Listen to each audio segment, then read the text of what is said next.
Welcome to the Travel Wisdom Podcast. Learn how traveling and exploring the world can plant seeds for success later in life. Join Ladin as he interviews people who became wiser as a result of their travels. Enjoy.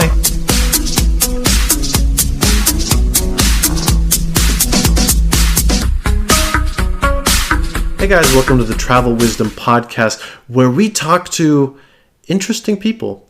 I mean, usually we try to keep things on the travel side of things and why you should travel, but I also like to have things on, intelligence and being able to grow as a person, this kind of stuff, and that travel is a growing experience. So travel is not the only growing experience, but it is a growing experience. So today's guest is really, really interesting. It's Rick Rosner, and Rick Rosner has the second highest IQ in the world. So his IQ is like 199 or something like this, and it's kind of a specialty of his, is like, just doing really well on these IQ tests. And the thing is, actually, as we find out in the show, is that 100 is average, of course, and above 150, like the tests don't really measure that, because that's like 3 standard deviations above. So that's like 0.1% or 1% of the population that is up that high. So these tests aren't really made to measure that high. So he has to take special IQ tests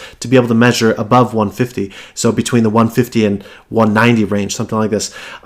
So it's really interesting, but he admits that he's not really that smart. I mean, he's just really good at taking IQ tests, and he really enjoys taking the IQ test. So, oh man, what did he say? He said he's taken like 40 IQ tests in his life. So he's like 57. So, he's had time to do this, but some of them may take like 10 hours or 100 hours or something like this, and be very expensive. I mean, he mentioned one in the podcast where it's like 1 or 2 hours sitting in front of a psychologist, and you pay like $500 or something like this. So it can be kind of an expensive hobby, I guess. But the reason I really like this was because I don't think I've ever taken an IQ test. I wouldn't mind taking it, and I wouldn't be surprised if it's like, average-ish 100, let's say like 105 or something like this, if we're lucky. But I think it'd be really cool to be able to improve this, and to be able to really absolutely just blow it out of the water after only a few hours or a few months of practice. And this is actually what he says as well, is in a few months you can raise your IQ by like 30 points, which pretty much, I mean, if you're at 100, you can be up to 130. You can get to the Mensa Society for high IQs and be in the top 2%. And just really, I'm like, wow, this is amazing. This is so cool. Anyways, we get into the episode. The audio quality is not the best. That's kind of the thing, is like with these, Skype style and remote style VoIP interviews, it's a little bit difficult because I can't really control what the guest has in terms of recording equipment, recording environment. And so, for example, it doesn't sound like his microphone is that good, and his wife is walking around in the background sometimes. So it can be a little bit hard to understand, or I don't know, like when I listen at super speed podcasts, I listen to 2.x, 2.0x, or 3.5x or something like this, then it can be a little bit more difficult. It's kind of like a bumpy road. But yeah, hopefully it's not a big problem. And hopefully you guys enjoy this. This is kind of a neat little episode. I've been excited about this. It's kind of outside of the range of what's normal. But yeah, hopefully it can still be educational. So see you on the other side.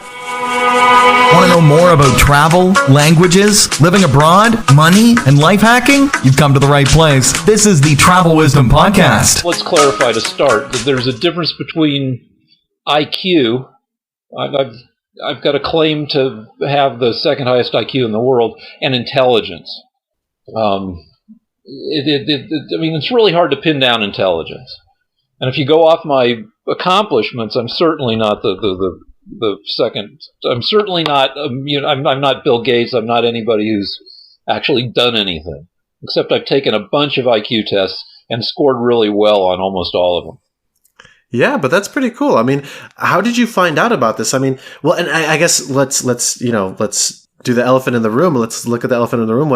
What is the number? I've scored as high as 198 or 199 on a standard deviation 16 adult IQ test. And I've gotten a few other scores in the 190s. and some scores in the 180s and stuff. But all those tests are kind of built by hobbyists. You got to go into the history of IQ to understand what's going on, which is Binet in France, like 120 years ago, wanted a test that could be given to all French school kids to see what kind of help they might need on a 1 to 5 scale. You get a 1 or a 2, and you might need remedial help. You get a 4 or a 5, you might need enrichment because you're able to learn stuff faster. Then Terman in America took the concept and put it on a 100-point mean scale, which made things seem, much more precise. It's kind of, seems very American to do that. But the tests are still used for the same deal, where every kid in school gets given the test, and slower kids, based on their scores, might get extra help, and kids who can learn fast. So tests like that generally don't measure below 50 or above 150 because there's no point. Because it would be a big pain in the ass and a waste of everybody's time to try. There's no difference in terms of what the school is going to do for you. There's no difference between a kid with a 145 IQ and a kid with a 165 IQ. The school's going to say, all right, hey, we need to look at, maybe beyond grade level material, or maybe, stick the kid in some program. But once a kid is scoring at the ceiling of about 150, that's all you need to know. But starting in the 70s, hobbyists said, well, what if I want to know if measured? Let's see what we can do. Let's see if we can measure people up to 180 or 190 or what. And they started building these super tough and often super time-consuming high-end IQ tests. And it went, and at that point, for this fairly small group of hobbyists, it went from a school diagnostic to just a thing of its own.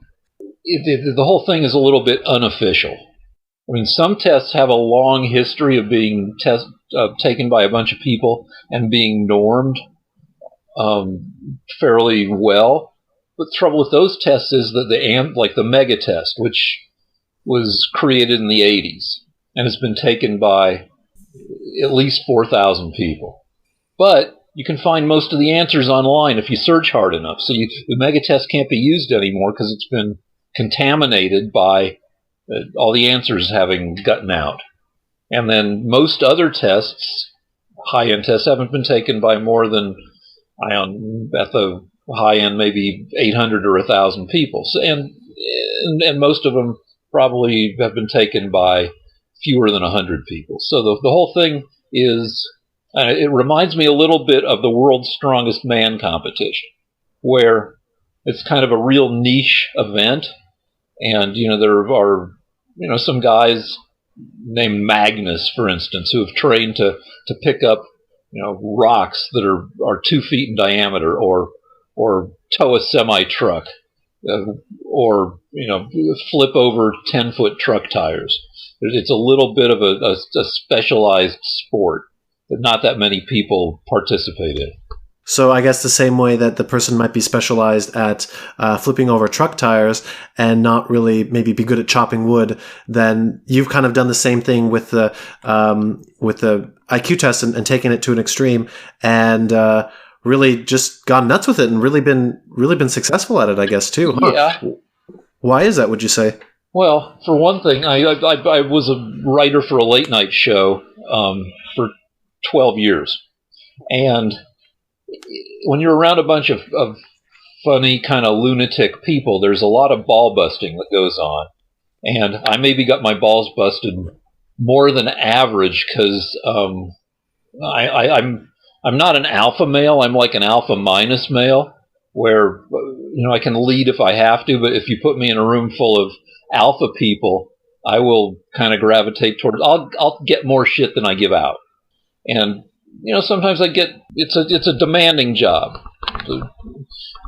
and sometimes I'd want to feel like I was really good at something, I mean, to be writing for a late night, you have to be good at jokes and stuff. But most of the jokes you write get rejected because you want to give your boss a gazillion jokes, and he's going to pick the very best ones. So it's part of the system that you get rejected. But IQ tests tend not to reject me. I can take them and I can kick butt, and that would give me a little ego boost. So to some extent, my IQ test taking is a desperate search for validation and credentials. Yeah. Well, congratulations on the self-awareness. Maybe you have thought about it, or maybe you've been asked this a few times, and so you've been able to come up with an answer like this. Well, I've seen I've been sent to shrinks my entire life, so for this, I'm fairly transparent to myself. For the IQ test thing. No, sent to shrink. Well, in first grade, I got sent to a psychiatrist because my parents went on a trip, and when they came back, I was turning in circles and chanting to God. So that was my first shrink, and then I got sent to a shrink because I was underperforming in school, and as an adult, I've been couples counseled. I've gone to several couples counselors over the course of my marriage. Not because we're at odds with each other, but just because it's a good way to strengthen your marriage. It's not like an every week thing. It's like an every few week thing, and it gives you a chance to talk over things that are tricky in a refereed environment. But anyway, I've got a long history with plus I've been trying to write a memoir for 40 years, so that there's a lot of navel gazing involved with that. But I'm kind of practiced at trying to figure out what the heck my deal is. Yeah, I guess this outside perspective, with the shrinks, kind of trained you to have an outside perspective, I guess. But I guess what the point of this show too was or the reason I want to have you on is, you kind of suggested this when you're talking about the history of IQ tests, that it was first meant as a test of how much do we need to teach these kids and at what level are they right now, and it's kind of changed into this okay, this is in cement, this is where you are, this is where you will be forever. And you said that okay, maybe you were doing good at the tests in the beginning, but it kind of suggests you got better as well, or were you able to change your scores, I guess, with practice? Growing up in the 70s, the 70s were a more sexual decade than today. And I really wanted a girlfriend, and I wanted to lose my virginity, and I thought, well, the way I'm going to do it is I'm going to figure out physics. I'm going to be the next Einstein, then I'm going to go on the Tonight Show, and I'll be famous, and then I'll get a girlfriend, which is ridiculous. But then I found out my IQ, which was only 150. I'm like, well, 150 is not high enough to do that. And then so I started doing all this other stuff well, I'll have to learn how to live like a regular person who's not going to change the world. And I became a bouncer and a stripper, and then I found out a couple of years later that, one reason that I was only scoring 150 was that the tests all stopped at 150, and I started finding these tests that went higher. But another reason I was only scoring at 150 or sometimes below is because, I hadn't had enough practice yet. IQ tests are meant to be taken cold. You're meant to be... When you take a test like the WACE or the WISC or the Stanford Binet, the tasks on the test are supposed to be things that you've never done before. So you can improve your performance on the test, same as the SAT, by practicing a bunch. And there's definitely a practice effect with me, because now I've taken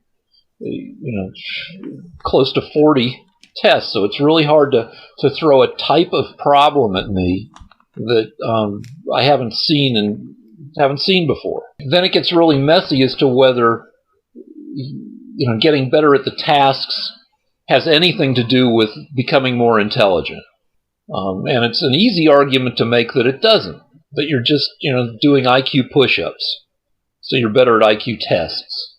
And there are other things that I think would probably, if you could increase your actual intelligence, there are probably things that are more effective than just taking a bunch of IQ tests. One thing would be just like reading all the time, whenever you can, just absorbing information from as many different areas of knowledge as you can. And when I decided I really wanted to be a genius at like age 26, I'm like, all right, if I'm going to be a genius, I should act like a genius. And one genius thing to do is to just suck up information, which at the time, because it's 1986, meant via books. And so I just started trying to read a book a day. But now, with everything on the internet, it means probably being a disciplined and skilled user of the internet to find out about a bunch of stuff without being distracted by all the crap on the internet. Yeah, that's really interesting. I mean, I guess that is the question. Do you just get better at taking IQ tests? Well, I mean, I think that's of course the logical result, or any somewhat educated person, or like anybody who knows a little bit about the IQ tests knows that you will be just getting better at the tests. It reminds me of like just a few days ago, I was doing riddles with my cousin. It's like, oh, have you heard the one where they're like in a submarine or something like this, and you have to figure out how they died or something like this. And at a certain point, you kind of learn to think in the way of the riddles, and then you're like, well, it's never linear, and so you're just like, okay, was there a gun involved, and you can just like figure the stuff out really quickly. So actually, what's in a IQ test? I mean, I've always heard it was okay. So I've never done an IQ test. Well, you think you've never done one, but where'd you go to school? I did high school in Utah or in the U.S.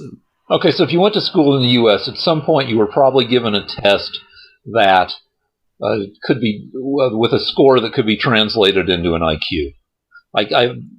When I was a kid, we got an IQ type test starting in kindergarten, and then every few years after that. And I find it unlikely that you would have gone all the way through school without getting a test like that. You can even use the SAT to translate into an IQ. Yeah, so I did do that. Well, I did the version. I did the ACT, which is like the central part of the U.S. version of the SAT. Well, everybody. My wife works in a high school counseling office, and there's a huge shift over to the ACT. I don't know exactly why, but the ACT tests real knowledge, as opposed to the SAT tries to test aptitude to some extent. But anyway, there's a shift over to the ACT. You can translate that into an IQ score also, but it's one more step removed, so it's even a more iffy kind of reflection of IQ. But you were talking about getting hip to the way riddles work, and there's a thing called the Flynn effect, which is in the 50 years after World War II, the average IQ of the entire planet, of the average person on Earth, went up 15 points. And Flynn, the guy who discovered the effect, said, well, it's not that our grandparents were idiots, it's that culture has become so pervasive that everybody in the world, more or less, has learned how to think in the way that is measured by IQ tests. So the same way you got hip to the way riddles work, everybody in the world got hip to analogies and pattern recognition and the things that might be measured by IQ tests.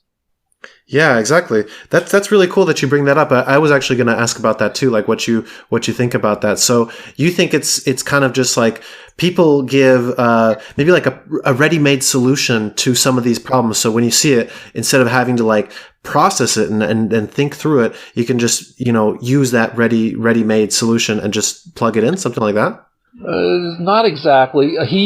Flynn uses an example of the question. How are, I think, a rabbit and a wolf the same? And somebody who's not hip to how questions like these work will give a wrong answer, which is, well, the wolf hunts the rabbit. Well, that's completely wrong, because that's not how they're the same. That might be how they're related, but that's a whole different thing. Somebody who's hip to this kind of question will be like, well, they're both mammals. They both have 4 feet. They both live outdoors. They both have fur. They both are carnivorous. Wait, did you say rabbit? Oh wait, I'm sorry. I said rabbit, but I meant fox. How are a fox and a wolf? Okay. There is that one carnivorous rabbit in Monty Python and the Holy Grail. Exactly. That kind of thinking, I would guess, in America, people got really good at it probably after Sputnik went up in was it 57? And all of America freaked out and decided we needed more science and math education. And then you had things like set theory being taught in elementary school, and all these skills on how to analytically approach things versus rote learning. And was it you also that was saying that, now with so many graphics on the computers and on TV and everything, like stuff spinning all the time, and we can like imagine what it would be like, something like that would, if something is spinning, and I guess those are a lot of questions on the the IQ test is basically, what does this look like when it spins around, something like that. I didn't say that, but I will agree with that, and it's. Yeah, I think it's because we have become increasingly sophisticated at decoding visual information, and people like to trace it back to MTV in 1981. MTV comes on the air, and before MTV, scenes, it cuts. The time between cuts in movies was several seconds at least. And then music videos came on, and cut. In a 2-minute music video, you might have 100 cuts, and so things just move really fast. Rap music probably has more words per second than any other music out there. It's the fastest, and so you try to watch a movie from the 70s or before, and everything seems really slow and really obvious. And I think if you showed a superhero movie, or I just saw Baby Driver, which is a guns and driving movie, and if you showed those movies, a recent Marvel movie, or Baby Driver to somebody from the 1960s, they would have a hard time having any idea what's going on, because they aren't experienced in quickly decoding visual information. It would just seem like chaos to them. Wow, that's actually funny that you mentioned this, because so I'm a huge consumer of podcasts, and there's this great app. It's called Podcast Addict for Android, and you can speed up the podcast. So usually, I think 1.7 times speed is a good place to start. But I was bumping it up by 0.1x every month, and just getting my brain used to it, and then bumping it up. And so now I'm at 3.5x. And to anybody else, it just sounds like gibberish, but I can understand it, and I can even be doing something else. So actually, just today I was painting some tiles, and was listening to this at 3.5x. And it's gotten to the fact that I've had to do this with my movies too. I've had to speed it up, but to 2 or 2.5x, because otherwise I get bored. I'm just like, oh man, what's going on? So maybe, yeah, this is what you're saying is the whole world, the whole culture is kind of going through this whole thing. And so later on, maybe we might have to watch Casablanca at 5x speed, just to not fall asleep. I've been doing that on when I binge watch Netflix. Sometimes I'll just I'll bump it up. So okay, so I back to the original question, I guess. So let's say I do the IQ test and I get a normal score, 100 or something like this. Well, that's not exactly a normal score. The average score of people walking around on the street is between 105 and 110, because the people who are scoring under 70 aren't out on the street, or people who are under 50 are you don't encounter them you don't see them in public. They're having to have special care in special environments. Are you saying the vegetables, the comatose people or something? No, just the people who are developmentally disabled. Okay, so let's say I get an average score of 110, and How much do you think I could bump it up, and how quickly, and what would you recommend? I'm kind of, I don't know, like I wouldn't mind doing an experiment like this, like a 3-month or a 6-month challenge, and seeing, I mean, let's say maybe even if I could get to your level. What do you think? Do you think that would be possible? I think you can. I tend to say you can bump it up by 30 points without an incredible amount of difficulty. The first thing you have to do is to find out what test you're going to be taking, and then prep for that test.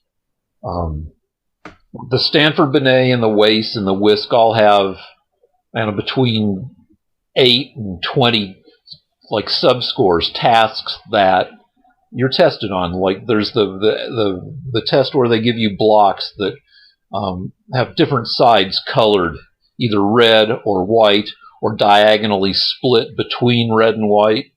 If I were going to take, I think that's the Stanford Binet, but anyway, if I was going to take a test where that was one of the tasks, I'd build myself a set of blocks, and then I'd just get really familiar with the patterns you can make with those blocks. There are coding tests where they give you a sheet of paper that has 5 different symbols kind of randomly scattered across the page, across 150 symbols across the page. You're supposed to put an X through the triangle. You're supposed to put a circle around each square, and then they give you a limited amount of time and see how many you're able to find. So you practice that. And there are another dozen or so tasks that you might be given on one of these tests. Some of them you can practice for. Some of them, like vocabulary, you can't really practice for, because you can't double your vocabulary in 2 months, which is what you'd have to do to really raise the likelihood that you're going to you'll get a higher vocabulary score. Some tests have proverb interpretation, like what does a stitch in time saves 9 mean? And so you can find a list of proverbs and just go through them and just see what they mean, or try to figure out what they mean. Most of the tasks on these kind of tests can be practiced. There's even software and video games like Brain Age and several others that were popular. Or Lumosity is a company that sells this kind of stuff, and so you can practice all this stuff, rapid arithmetic and junk like that. And if you had to guess, for this 30-point increase, how many hours would you have to put into that? Well, depending on which specific test you're doing, like a Stanford Binet or a WISC, you're trying to practice 10 or 12 different tasks. My wife just walked in, so there's going to be all sorts of background noise. So that's more stuff to practice for than if you're taking the Raven matrices. The Raven is supposed to be a culture fair test. That is, it has no words, and so people from any place should be able to take it and get roughly equitable scores based on ability, and not getting screwed up by language difficulties. And that's mostly true. But anyway, the Raven is one task. They give you a grid of a tic-tac-toe size 3x3 grid filled with 8 of the squares filled in, and you have to figure out what symbol completes the pattern by filling in the 9th empty square.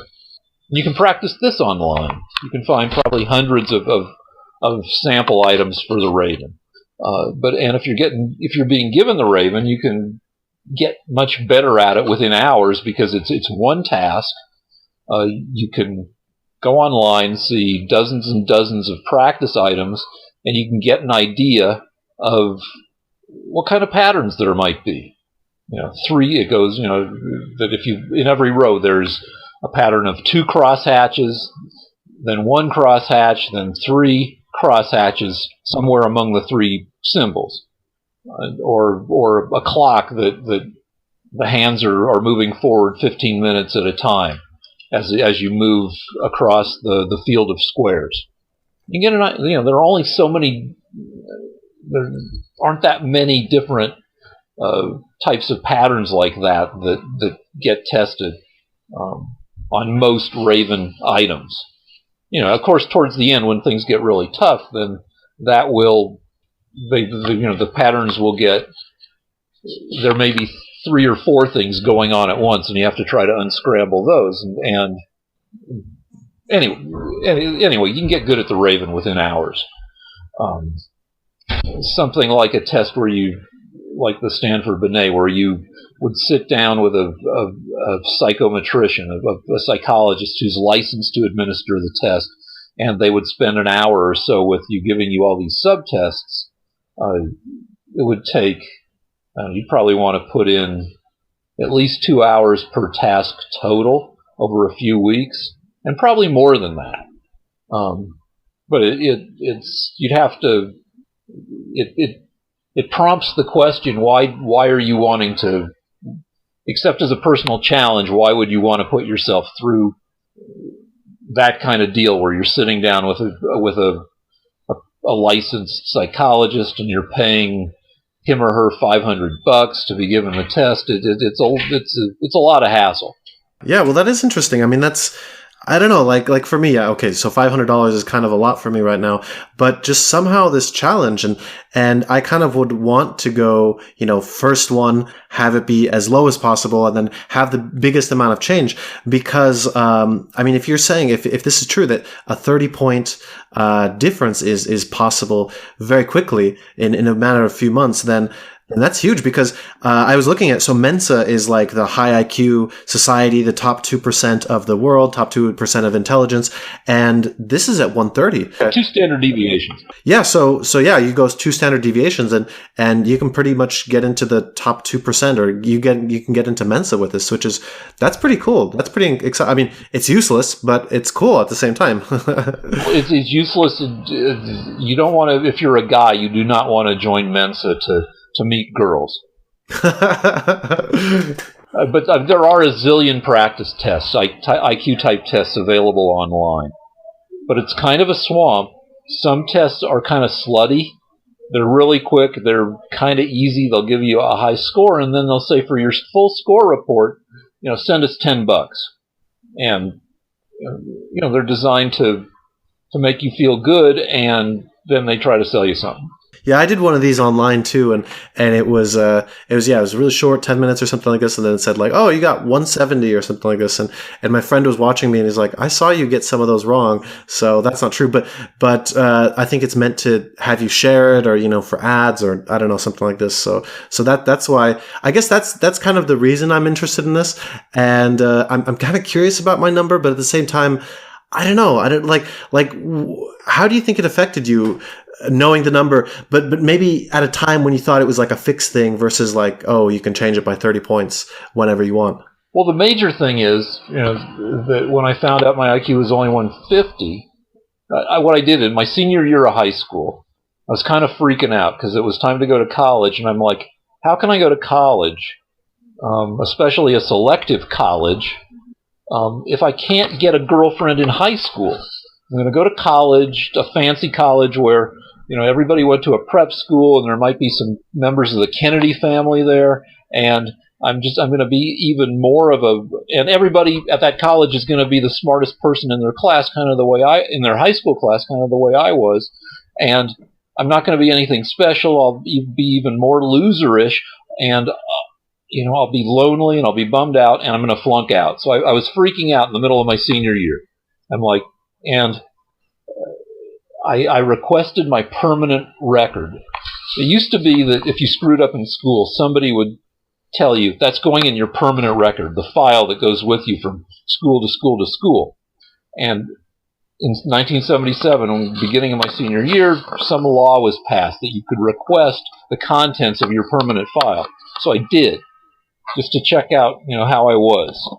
And my scores, none of them were above 150. So I'm like, well, all right, that's not fantastically above average. And so I'm going to have to learn how to live like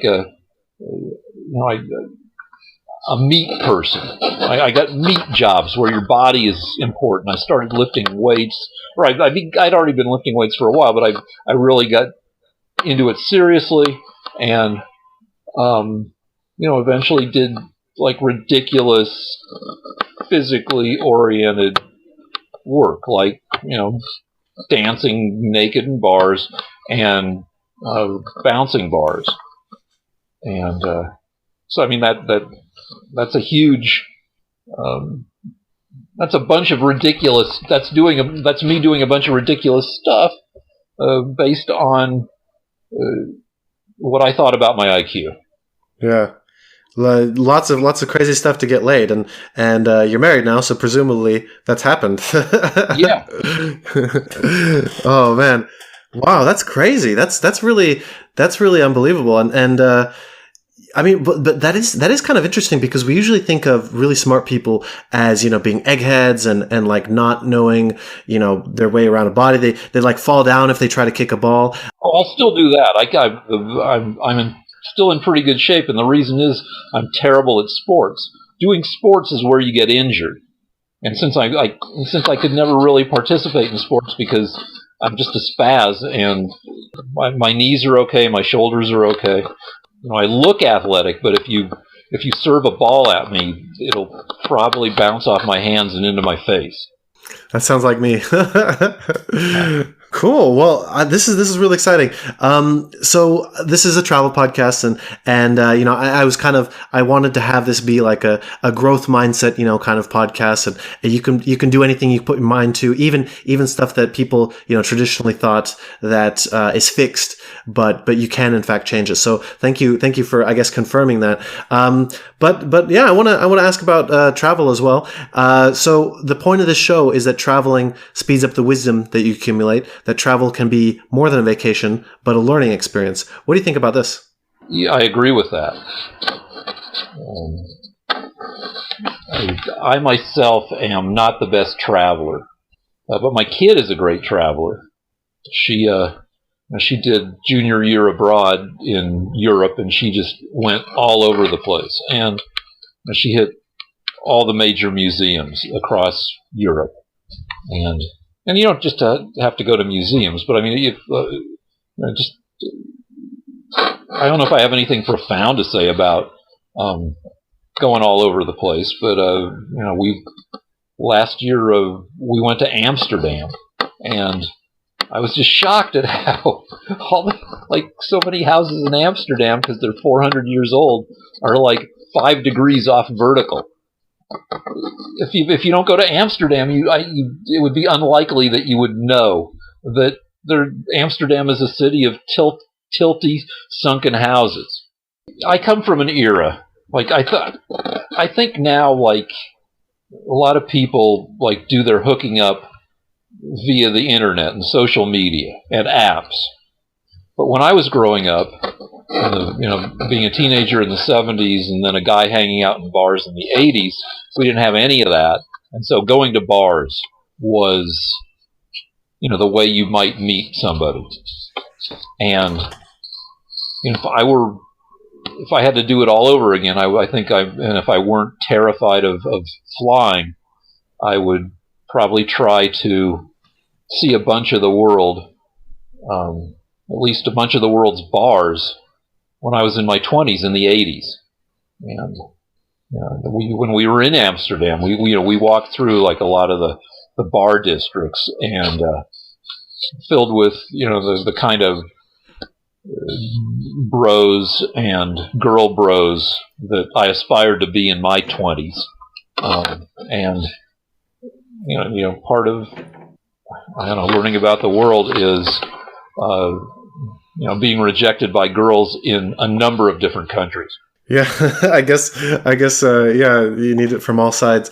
But yeah, this is actually something that I did. And I realized when you're traveling, you become the exotic one. So I also had, in my younger years, I had problems with the girls and just was too shy to ask, and really just I don't know what I was expecting or what I wanted or anything like this, but I was just such a nervous wreck, and I'm like, oh man, am I ever going to meet a girl? Am I ever going to have sex? And it was just really, it was nerve wracking, as it sounds like for you. And that's what I noticed with the travel was like, wow, the girls really like me when when I'm the exotic one, or when I'm out and about in the world, and I'm getting laid a lot, a lot, like once in a month or something like this, and I was like, woo, this is great, I'm going to continue this. So honestly, I mean, so now I've been to 100 countries, and man, I'd be lying if I didn't say that was part of it. like if that wasn't a big reason that I always went out. And I mean, I guess a part of that, I mean, as we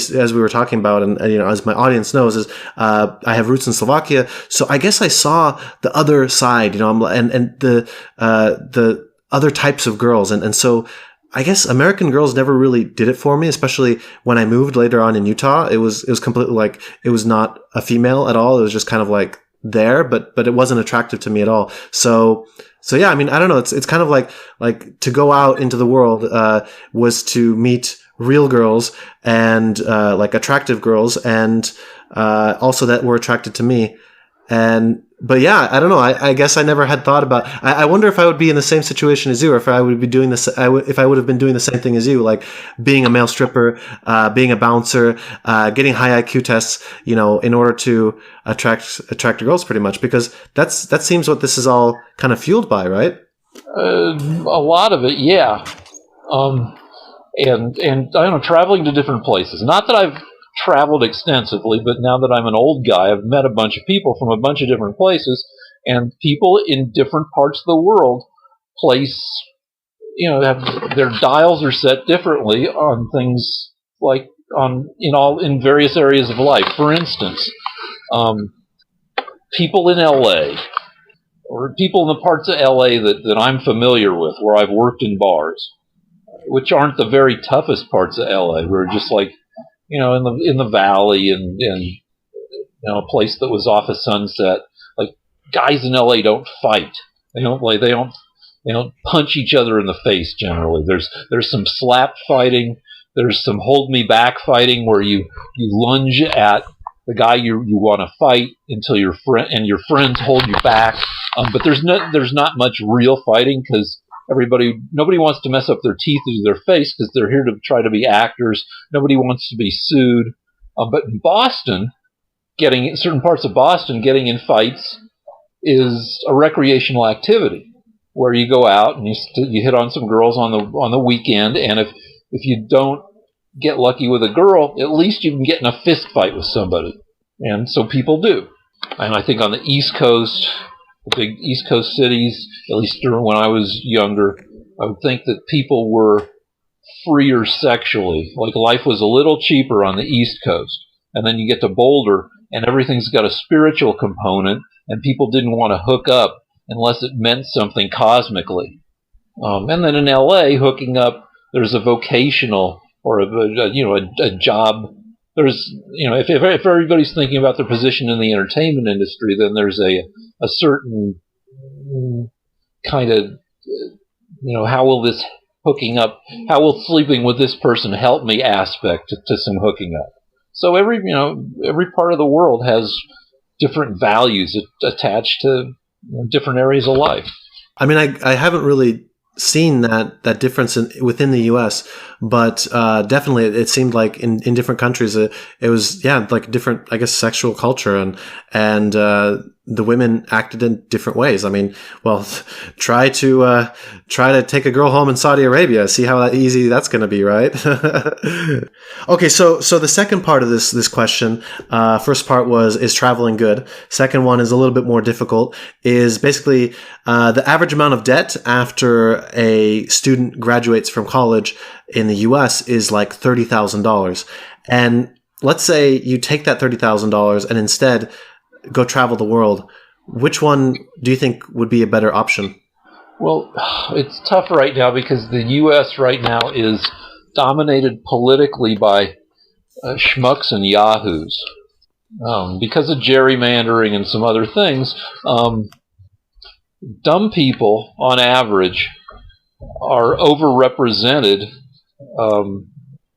they have more voting. They've been more successful in having their voting preferences reflected in who our elected politicians are. And I just saw a survey this morning that said that 58% of Republicans say that college is bad for America, which is just crazy. For some people, postponing college, or even skipping college and having adventures, might be the right thing to do. I mean, it was the right thing to do for Darwin. He didn't really skip college, but he was kind of aimless. He didn't want to be a clergyman, and I don't know. And his parents kind of didn't know what to do with him, and then they hooked him up with a job being kind of the paid companion of a ship's captain who tended to get depressed on long voyages, so needed somebody to hang out with and talk to. So Darwin went off on a 5-year voyage around the world, and now we have evolution based on what he saw on his trip. There's something to be said for having unique-ish adventures and having a different background from everybody else. At the same time, there's too much schmuckery going. There's too much acceptance of schmuckiness in America right now. And with technology exploding, if America doesn't get its shit together, we will be overtaken technologically by India and China, which together have 8 times the population of the United States, which means they have just much more human capital. So, their societies are far from perfect. But with 8 times as many people as America has, they can afford to waste a zillion people via bad political or economic situations, and still have enough people left over to kick our asses, to kick America's ass. And if America quits being the place where people come to be smart and successful and go to our schools and then start tech companies here, then America will eventually be a once great country that's now, kind of just a regular country like Spain, like Italy, like Great Britain, all fine countries, all developed countries that are nice to live in, but not at the forefront of everything anymore. So that was kind of an equivocal answer. A has-been. Yeah, but things are changing with regard to education, in that it's still clunky to try to educate yourself via the internet right now. Somebody who's very dedicated can probably get a really good college education just from online learning, but it's tough. You have to you have to be fantastically motivated, and you won't necessarily be very credentialed at the end. You go ahead and you take 60 online classes, the equivalent of a full college education and more. But still, all you have is a pile of certificates you've printed out saying that you passed, Harvard's online class in relativistic cosmology, which would be brutal. But still, all you get is this certificate. And it's easier to study if you're in a college environment and everybody else everybody's kind of all pointed in the same direction, as opposed to you who are doing this at 11 at night, and having the willpower to not be watching Netflix and instead listening to somebody's lecture. But in the future, I think things will shift, and online learning will become more accepted. You'll be able to use what you've learned online to apply for work in the field you want to go into. Right now it's clunky, but it should be less so 10, 20 years from now. Yeah, actually, as you were saying, as you were talking, I was kind of thinking like, yeah, I mean, right now it is kind of clunky, the online learning. It's and when you're a child, the education process is like it's spoon fed to you. I mean, usually in developed countries, right? Like they make you do it. They have like this whole program ready and set up for you to just like jump in and dive in and kind of go through your 12 years or whatever. But I guess we need something along those lines for online education as well. And I think it could be a lot more effective. I mean, there was one Star Trek, Next Generation episode, and there's like this 8-year-old kid, and he's like, I'm really having, trouble with my astrophysics class, and the partial differential equations are just, they're kicking my butt, and it's this kid, he's tiny, and so that kind of like spawned this dream is like, I want my kids to be like fluent, like absolutely amazing in calculus by age 10, and I think that's possible. When you have the best teachers in the world, which, you record it one time and it can go to millions of people. If you have the best teacher in the world teaching you, then why not? Well, yeah, the American education, which you've been exposed to, obviously, has a bunch of ridiculousness happening now. But it's gone to the opposite extreme for super high achieving students from the way it was in the 70s. In the 70s, everything was just laissez-faire. The word parenting didn't exist. Everybody went to their neighborhood public schools all the way through high school. Everybody assumed that you'd get a fine education, and but nobody pushed. The average person taking an AP class when I was in school, the average AP student took an average of 1 2/3 AP tests. Now the average AP student takes like 7 or 8 AP classes during their high school career. And my kid, not a math major, but took more math, got farther in math in high school than I did in college, and I was a math physics major. She made it through differential equations in high school because now there's a push for high achieving students to the colleges or selective colleges are hyper competitive. When I was freaking out about applying to colleges, Harvard in 1977-78, Harvard admitted 20% of its applicants. Now Harvard admits 5%, and because they can be so, and all the Ivies are like that. And they can be so selective because they have so many applicants that, there's no rhyme or reason to. Back when I was freaking out and failing to apply to Harvard, you pretty much knew whether you had a shot going in. Because if you had good grades, good extracurriculars, good test scores, and plus I was from Colorado, which was an underrepresented region among Harvard applicants, I had a pretty good shot at getting in. But now you can be a perfect candidate and still have just a crappy chance of getting into any Ivy. We hear stories every year of the kid with perfect SATs and like a 4.8 average on a 4-point scale. That kid just doesn't get in because there are more perfect students applying to all these Ivies than there are spots at any Ivy, any one Ivy. Like the super selective Ivies, they have let in about 1,600 kids every year, but there are 10,000 or more excellently qualified candidates for those 1,500 slots, and every back when I was applying, the average kid would apply to 3, 4, maybe 5 schools. Now the average, high-powered kid applies to 12 or 14 schools, which is what is one of the things that's driven the admissions rate down and made the whole thing super crazy, which includes taking crazily high-level classes in high school instead of waiting for college. Which isn't the worst thing, but is also a little bit oppressive.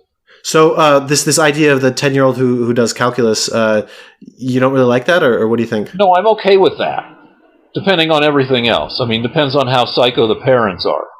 If you've heard the phrase helicopter parent, I assume.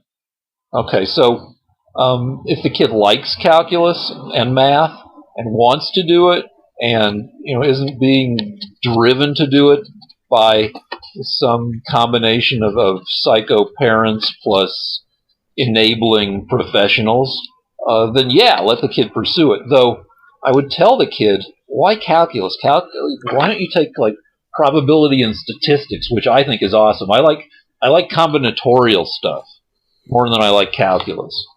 I mean, yeah, calculus, yeah, you need it in a bunch of things, but like there are other areas of math that are equally awesome. Yeah, I guess if you have a purpose to do it, I mean, it sounds kind of like that's why. I mean, if you have, I guess, question problems, or what was it, like word problems or something like this, where you're actually doing something useful versus just symbolic mathematics. That anyways was always more interesting to me. Yeah, that makes sense. And yeah, and also, yeah, you got that kid who's taking calculus at 10. You got to make sure. I think kids in general have a better shot at being well adjusted today because there's more material about how to address the issues of being a kid, including being a gifted kid, available on the internet. When I was a kid, there was nothing. There was very little information. And as I said, the assumption was just send the kid to school and everybody will be okay. But gifted kids, well, all kids have issues, and gifted kids have their own special issues like perfectionism, just being too driven. I mean, the stereotype can be that super smart kids can be socially awkward. But there's a lot more granularity. There are a lot. Socially awkward comes in a bunch of different flavors, and there can be the kid who's a little bit Aspergery, who's on the spectrum.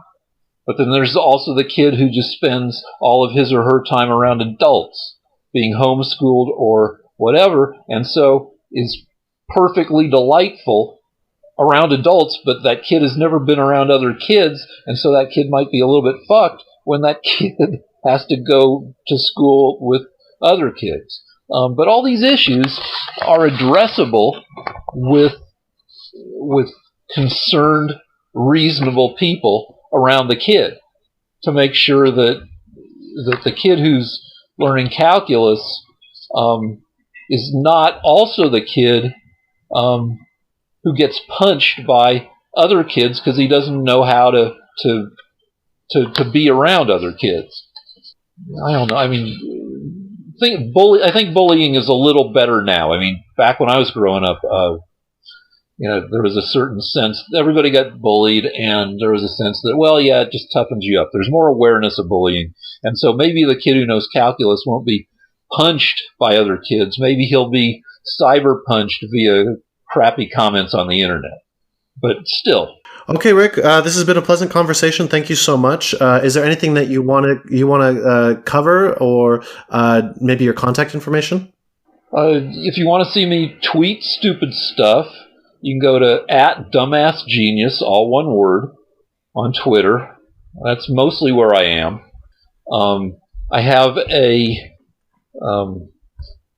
YouTube series where my artist buddy Lance paints my portrait. He's conservative to what I'd consider a very psycho degree, and I'm super liberal. And while he's painting me, we just yell at each other.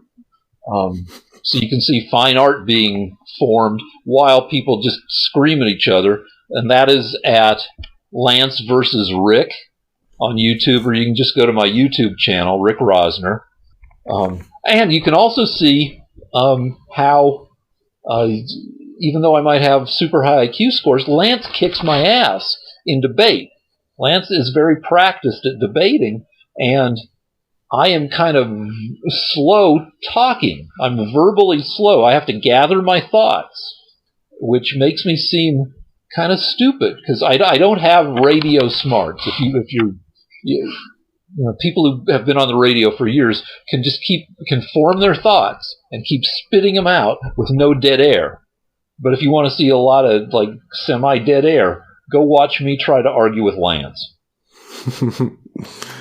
Yeah, that's kind of a skill I've been trying to work to try to improve, and especially now that I'm like editing my podcast with a finer tooth comb, I'm like, okay, I can either spend 2 hours getting all the ums and the pauses and the word repeats out, or I can just improve it and then just save a bunch of time. So I guess it's a skill, but yeah, this is really cool. I have to check this out, and I've got this lined up for when we finish here.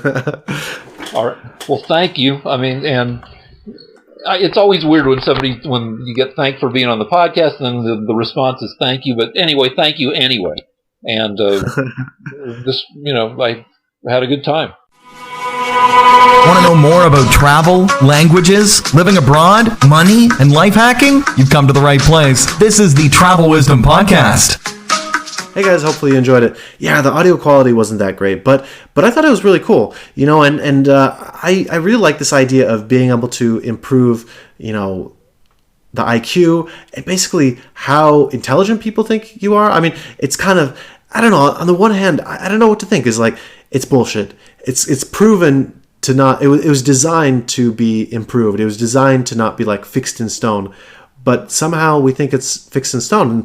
And so I don't know. I have this vision of me putting like, IQ of 160 or 150 or 140 or something like this on my resume or on my CV, and somehow that helping. I don't know if that would help, but like all this kind of stuff, it can only help, I think. Like for me, I'm interested in this, and I'm interested in travel as well. I'm interested in going to many different places and seeing new things, and now I've been to 100 countries, and it's just kind of a slow progress thing. And so maybe this is another thing is like my, I don't know, obsession or my interest in having big numbers, so 100 countries or 100 IQ, wow, my number of countries matches the number of IQ, something along these lines. Anyways, guys, I hope you enjoyed this. I hope you found this interesting. It was interesting the way that sex kind of drove everything for him, and just sex and meeting women really drove him to do lots of crazy stuff, like get a crazy in-shape body and be a male stripper and get a high IQ. All of these things are kind of like not really correlated with finding a good mate, I guess. I mean, as any gym rat might tell you, that going to the gym and getting big muscles for a guy is not a good way to get female attention. I mean, it is, but you won't get girls talking to you like this. I mean, really, if you have a really high bench press, then all you're going to get is guys asking you, hey man, how high is your bench press? And that's all the attention you're going to get. The girls are going to notice, but they're not going to say anything. And yeah, so I guess he said about this a little bit in the wrong way. But yeah, it's still really interesting. And maybe, as I said as well, like the travel was sex motivated for me. Now, not so much. Now sex is not a big issue, especially with a great girlfriend. But maybe this is the question for you as well. And maybe, you're motivated by sex, and maybe you're trying to figure life out and all this kind of stuff. And so, yeah, you can do your weird thing and maybe get on my podcast later on. So hopefully you guys enjoy this, and we'll talk more next week with another crazy interview guest that hopefully you can learn from. Hopefully you enjoyed it. See ya. This was the Travel Wisdom Podcast. Gain a little bit of wisdom, do something new, and live without regrets every day. Hope you enjoy the show.